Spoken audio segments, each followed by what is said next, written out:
Propriétaires, investisseurs, acheteurs, du lourd arrive en 2025. Entre bonnes et mauvaises nouvelles, 5 choses que vous devez absolument savoir, alors restez jusqu'au bout.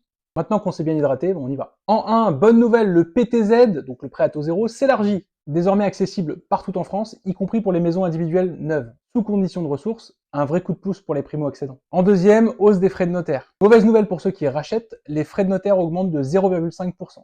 Sauf pour les primo-accédants. Donc si vous achetez pour la première fois, pas d'impact.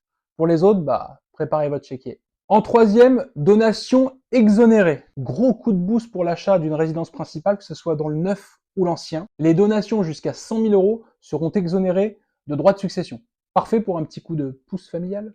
En 4, coup de rabot pour ma prime rénov. Moins de budget pour ma prime rénov. Bonne nouvelle quand même, puisque les fenêtres et les chaudières restent éligibles. Mauvaise nouvelle, les aides vont encore être réduites. Donc si vous avez des travaux de rénovation, dépêchez-vous, faites vite. Et enfin en 5, fiscalité du LMNP alourdie. Les investisseurs en meublé non pro, attention. En effet, si vous vendez, la plus-value sera beaucoup plus taxée. Sauf pour les résidences étudiantes, seniors et EHPAD. Ça devient de plus en plus serré pour l'investissement locatif. Conclusion 2025, c'est des opportunités mais aussi des pièges à éviter. Et vous en pensez quoi? Dites-moi en commentaire et partagez à ceux que ça concerne et à ceux que ça intéresse. Ciao!